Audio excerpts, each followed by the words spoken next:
छोटे से शहर के किनारे घने पेड़ों के बीच एक पुराना और खंडहर हो चुका अस्पताल था। इस अस्पताल को लोग दशकों से हॉरर हॉस्पिटल के नाम से जानते थे।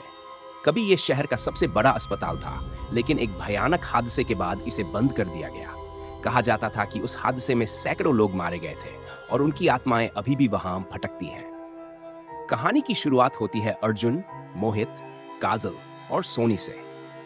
ये चार दोस्त हॉरर कहानियों के शौकीन थे और उन्होंने तय किया कि वे इस अस्पताल के अंदर जाकर सच का सामना करेंगे। उनके शहर में हर किसी को इस अस्पताल से डर लगता था, लेकिन इन्हें यह सब अफवाह लगती थी।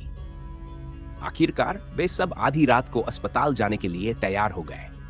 रात के करीब 29 बजे वे चारों पुराने अस्पताल की तरफ बढ़े।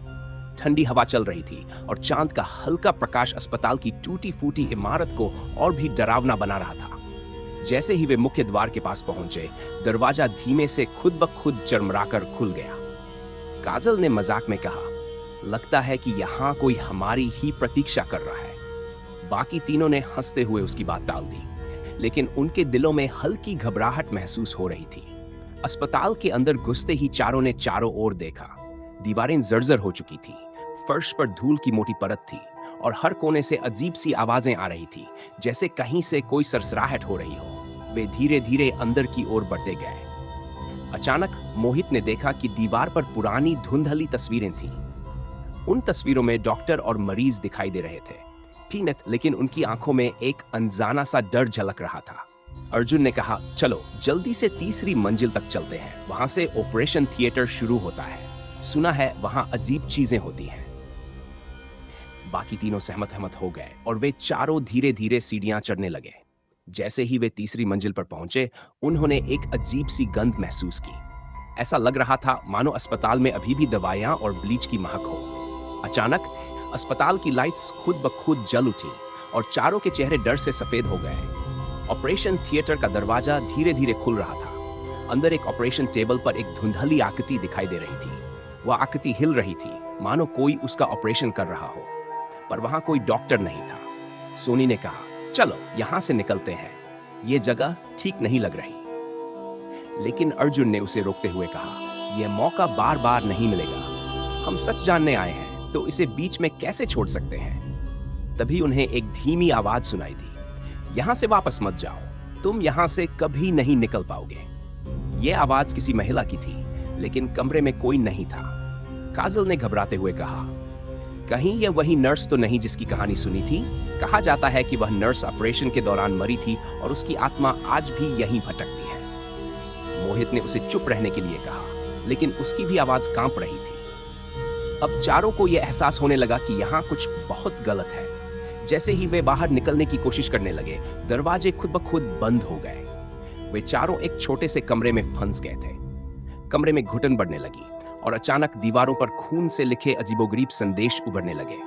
तुम बच नहीं सकते, हमारा दर्द तुम्हें भी महसूस होगा, यहाँ सब मरते हैं। काजल ने चिल्लाते हुए कहा, क्या हो रहा है ये? तभी एक ठंडी हवा उनके पास से गुजरी और काजल बेहोश होकर गिर पड़ी। अर्जुन और मोहित ने उसे उठाने की कोशिश की, लेकिन वह पूरी तरह अचेत थी।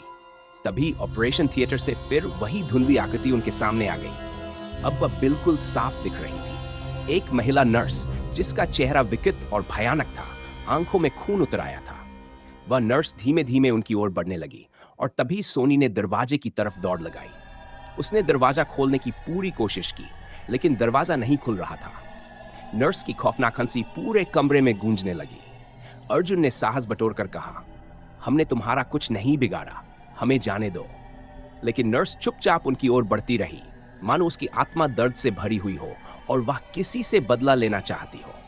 तभी मोहित को याद आया कि उनकी दादी हमेशा कहती थी कि आत्माओं से मुक्ति पाने के लिए उन्हें माफी मांगनी पड़ती है और उनकी पीड़ा को समझना पड़ता है। उसने जल्दी से अपने हाथ जोड़कर कहा, हमें माफ कर दो, हम यहाँ सिर्फ जानने आए थे। अगर तुम्हें दर्द हुआ है तो हम समझते हैं, हम सिर्फ सच्चाई जानने के लिए आए थे। यह सुनते ही नर्स की आकृति कुछ पल के लिए स्थिर हो गई। उसकी आंखों में अजीब सी चमक आई और फिर वह धीरे धीरे हवा में घुलने लगी। कमरे में खून से लिखे संदेश भी गायब हो गए। दरवाजा अपने आप खुल गया और काजल को होश आ गया। चारों ने फौरन वहां से भागने में ही भलाई समझी। जब वे बाहर निकले तो सुबह की पहली किरणें फैल चुकी थीं।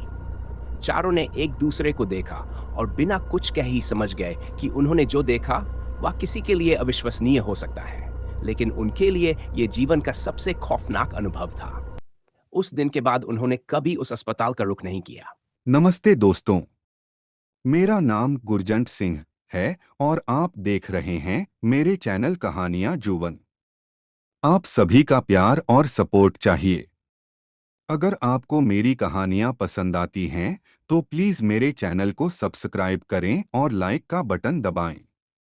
आपके एक लाइक और सब्सक्रिप्शन से मुझे और मोटिवेशन मिलता है और मैं आपके लिए और भी मज़ेदार कहानियां लाता रहूंगा। धन्यवाद।